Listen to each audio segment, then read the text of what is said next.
Éternel demeurant en lui. Nous avons connu l'amour. Tu peux même avoir une relation où tu tues quelqu'un. Tu prends le couteau, tu enfonces. Oh, j'ai commis un meurtre. Tu te réveilles. Ah, c'est quelle vision ça? Non, faut voir. Tu as gardé dans ton cœur ton frère. Ça peut être ton mari. Ça peut être ta femme. Tu as gardé la colère dans son cœur. Tu deviens meurtrier. Ne dis pas que c'est un rêve. Non, Dieu est en train de te montrer ton état spirituel. Que tu es un criminel spirituellement, tu es un criminel.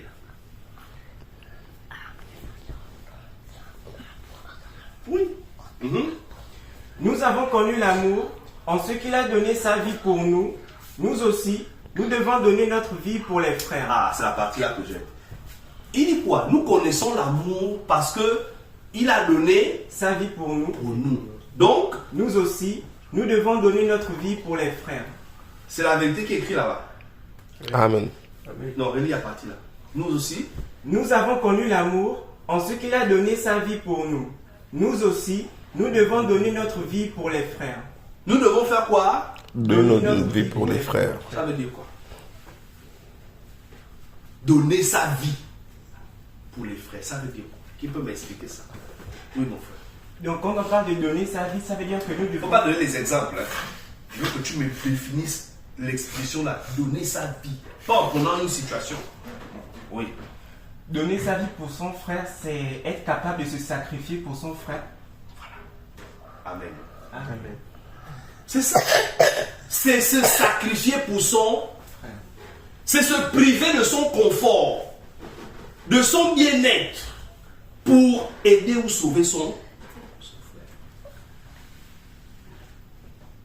Si tu n'es pas capable de faire ça, c'est pas la peine. Amen. Amen. C'est-à-dire tu abandonnes quelque chose que tu devais faire pour mettre ça au service de ton frère. Donner sa vie.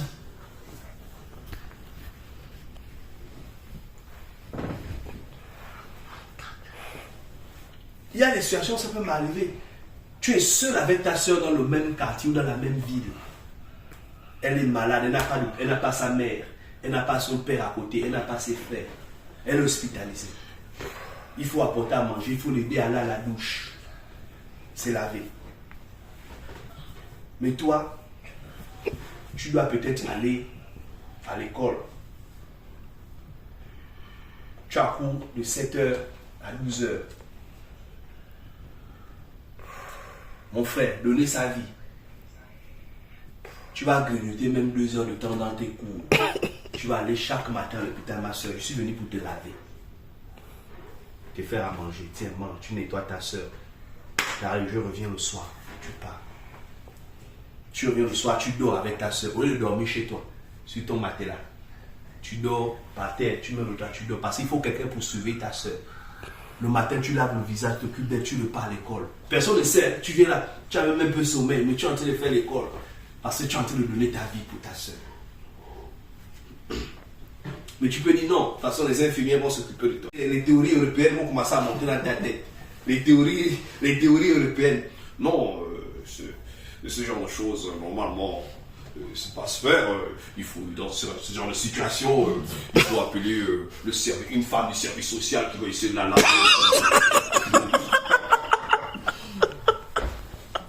Je fais rire, hein, avec des exemples. Non, les théories vont commencer à monter. Mon ami, il faut te mettre, faut élever ta foi en Jésus-Christ. Il y a des situations. Vous n'avez pas, mon frère, il y a des situations qui arrivent. Hein. C'est le jour là où on va savoir si tu es droit dans la foi. Ça peut arriver. Ton frère, il est malade, on ne sait pas si c'est parce qu'il est paralysé. Il faut l'amener à la douche pour le laver. Il faut le donner à manger. Tu peux. Tu vas déshabiller ton frère, tu l'amènes, tu le laves. Tu le ramènes. Ce n'est pas ton frère de sang. Ce n'est pas ta mère. C'est l'enfant de Jésus-Christ. Non, vous allez avoir les occasions de prouver que vous avez l'amour fraternel. Si c'est que ça va venir, parce que Dieu est trop fort. Hein? Oui! Te sacrifier pour ton frère.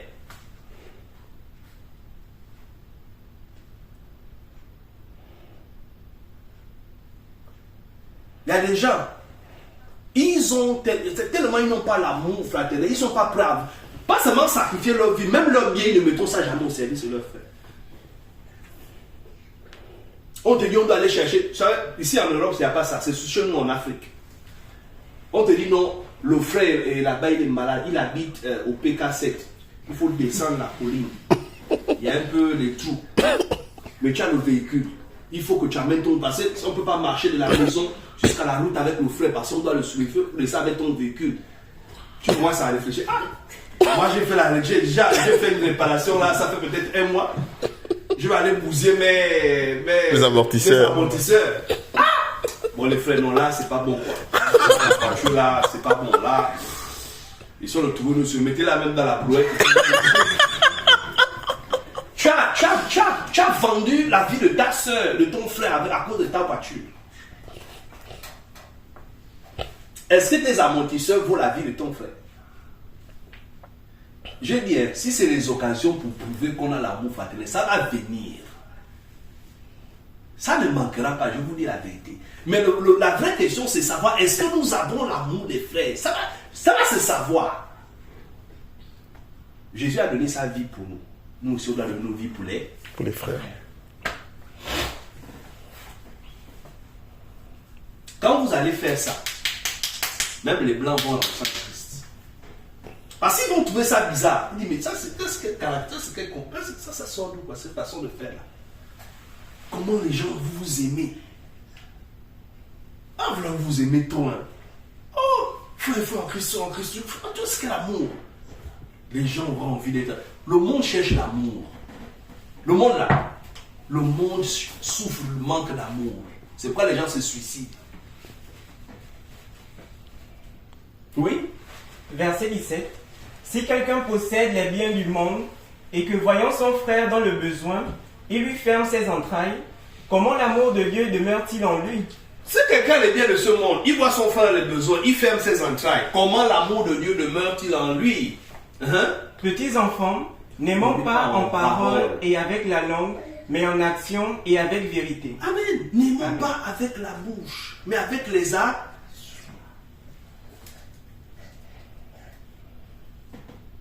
Si ton frère est dans le besoin, toi tu possèdes les biens de ce monde et tu fermes des... Comment l'amour demeure en toi?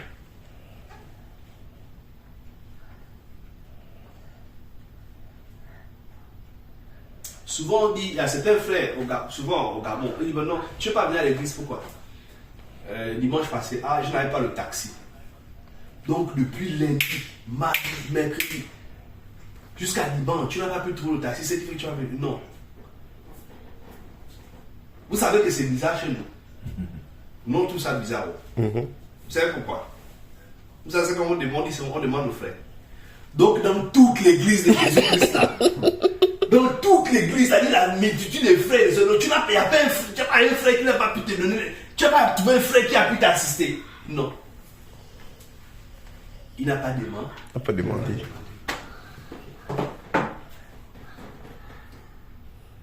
Amen. Amen.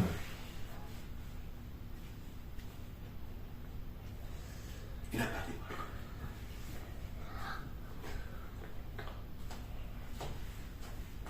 C'est pourquoi il y a certaines situations qui sont inexcusables. Il y a des gens aussi qui vivent dans l'amour. L'amour fraternel aussi, ce qui prouve que tu m'aimes, c'est que tu aies le courage de me demander quand tu as un besoin. C'est là que vous comprenez ce que je dis. L'amour, ce n'est pas seulement celui qui donne, c'est aussi celui qui demande. Demandez, parce que quand tu es mon frère, je n'ai pas le taxi. C'est que ça montre que tu t'humilies.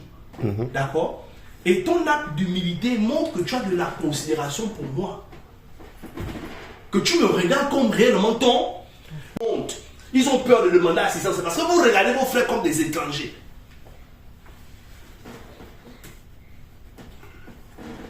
Si je viens chez Ralph, rappelle-toi avec toi, oui, tu m'assois. Mon voix fait.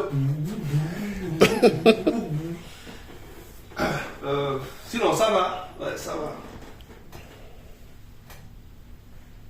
Jusqu'à 1 heure, 2 heures, 3 heures de temps après, bon, je vais rentrer. En fait, j'attends que Ralph me donne à manger. Hein? Peut-être Ralph n'a pas pensé à me donner à manger. Mais moi, j'ai honte. Ah, je n'ai pas envie de déranger Ralph.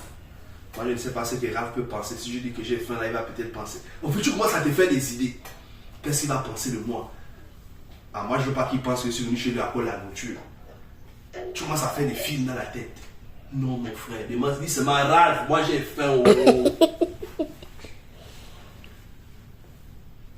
Ça montre que tu ne regardes pas Ralph comme un... Ton frère dans la chair, tu peux faire ça. Je prends un exemple. Par exemple, si Natacha vient chez Stéphane,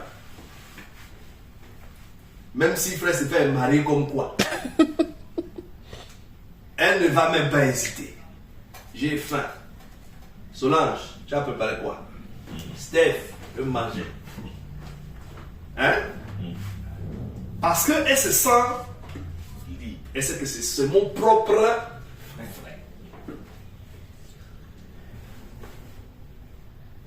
Mais si ton frère a la foi, tu as honte, c'est parce que tu ne le regardes pas comme ton frère. Bon, lui c'est un Gabonais. Je ne sais pas trop, hein, c'est ma tête. Je ne sais pas comment il fait les choses chez moi. Je peux faire. Non. Non. L'amour, c'est aussi montrer à ton frère qu'il est vraiment ton.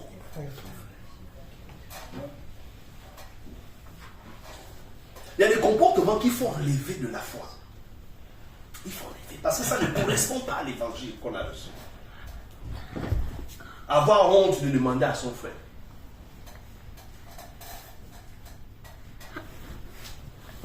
Avoir peur. Oui. Verset 19. Par là nous connaîtrons que nous sommes de la vérité et nous rassurerons nos cœurs devant lui.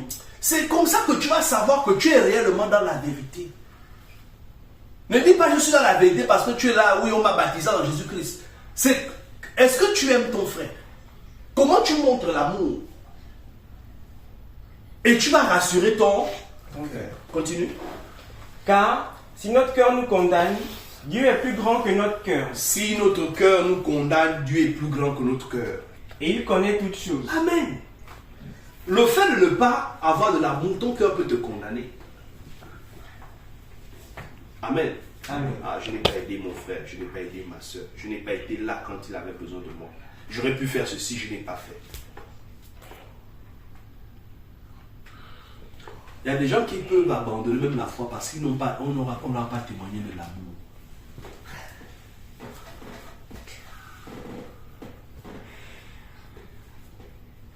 Amen. Amen. L'amour fraternel brise les barrières, comment vous appelez ça?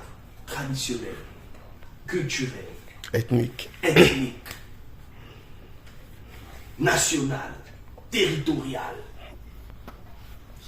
sociales.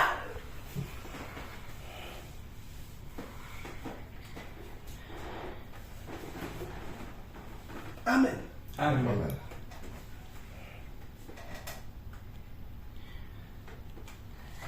Si j'avais beaucoup de temps ici, je devais faire un programme pour aller dormir chez tout le monde. J'ai déjà dormi chez Sœur Pauline. Je dors tout le temps chez Frère. Je devais faire un programme d'aller dormir. J'ai dit, bon, Mexan, je dors chez toi pendant 2 jours. Frère Ralph, je dors chez toi 3 jours. Mais c'est des maris là, c'est à partir de 3-4 jours. Les célibataires, c'est 2 jours. Parce qu'il ne peut pas me prendre totalement en charge. Ceux qui sont célibataires. Je devais faire ça. Amen. Amen.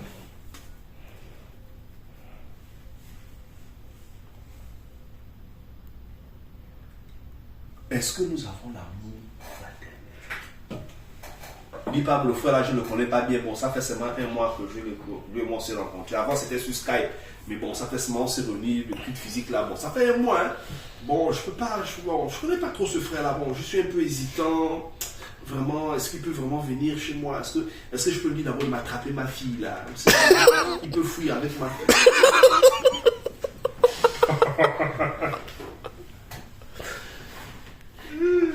Ma soeur, c'est la première fois que tu le vois donc.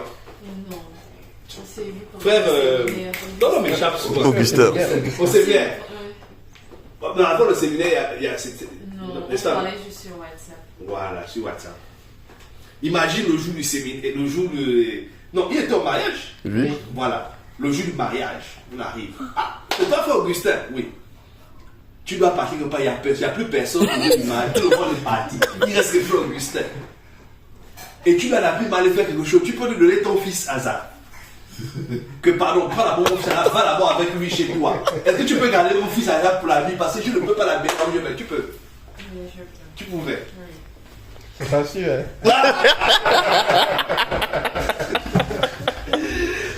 Là, elle a dit elle peut, c'est qu'elle peut. Vous savez, il y a des choses, c'est là où on voit si on est dans la foi. Tu sais que frère Augustin, c'est un frère. C'est la première fois que je le vois. Est-ce que c'est pas un bandit dans la vie? Ça, ce sont les barrières. Vous savez, nous, hein, on a... Et c'est normal. Ça veut dire qu'on vit dans un monde où il y a beaucoup de choses qui nous influencent. Vous me suivez, non? Oui.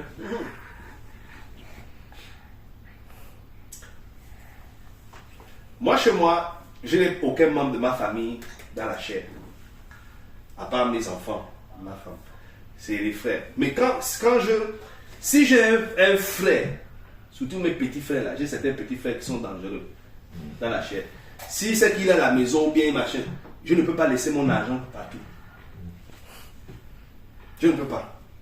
Je suis en alerte. Parce que c'est que non, il faut trouver l'endroit où mettre les choses. Pas seulement l'argent, même les chaussures. Mais si je suis avec les frères, je ne peux même pas réfléchir sur ça. Je vais laisser mon argent là, le même matin, je vais venir trouver ça là. Tu dors avec la paix. Ou bien? C'est vrai. C'est ça, mon fraternel. Tu sais que tu peux confier ton frère. Je peux donner ma carte bancaire à mon frère en Christ. Va me faire un retrait. Mais mon frère n'achète, je ne peux pas lui donner ma carte. Mon frère, je ne peux pas, j'ai rien à faire, je ne peux pas te donner ça. Tu sais combien il va te retirer? Mais le frère, tu sais que ça c'est mon frère. Tu sais qu'il ne peut pas le faire. Même s'il est tenté. Même si le diable, même si par faiblesse il le fait, tu sauras. Tu sais comment? Qui sait comment tu vas savoir? Forcément. Quand sa conscience va le déranger, il dit ah mon frère, je t'ai volé. Après on va régler nos comptes. Est-ce que vous suivez? C'est ça la gloire de notre évangile. Non, la fraternité c'est quelque chose de fort. Hein? C'est une richesse. Être frère en Christ, c'est une richesse. Toi-même, tu sais que tu as même des parents de la chair qui ne peuvent même pas te loger. Jamais de la vie. Je sais de quoi je parle. Ils ne peuvent pas te loger si tu as un problème. Il y a des frères qui ont laissé leurs frères crever de maladie dans la chair. Oui, c'est fini? Non. Verset 21. Bien-aimés, si notre cœur ne nous condamne pas, nous avons de l'assurance devant Dieu. Quoi que ce soit que nous demandions, nous le recevons de lui, parce que nous gardons ses commandements et que nous faisons ce qui est agréable. Et c'est ici son commandement, que nous croyons au nom de son Fils Jésus-Christ et que nous nous aimions les uns les autres, selon le commandement qu'il nous a donné. Amen. Amen. Il y a une histoire qu'on va lire, Matthieu 25. Cette histoire-là, toujours, chaque fois que je lis ça, quand je parle, ça crée la crainte. Verset 31. C'est une histoire vraie. Matthieu Oui. 25, C'est même pas une histoire, c'est une vérité. Oui. à partir du verset 31 est écrit: Lorsque le Fils de l'homme viendra dans sa gloire, avec tous les anges, il s'assiera sur le trône de sa gloire. Oui. Toutes les nations seront assemblées devant lui. Devant lui. Il séparera les uns d'avec les autres, comme le berger sépare les brebis d'avec les boucs. Il mettra les brebis à sa droite Il va prendre les brebis, il va les mettre à droite, et les boucs à sa gauche. à gauche. Alors le roi dira à ceux qui seront à sa droite, venez, vous qui êtes bénis de mon Père, prenez possession du royaume Prenez possession du royaume, vous qui êtes à droite. qui vous a été préparé dès la fondation du monde. Car j'ai eu faim Pourquoi? Quand j'avais faim, et vous m'avez donné à manger.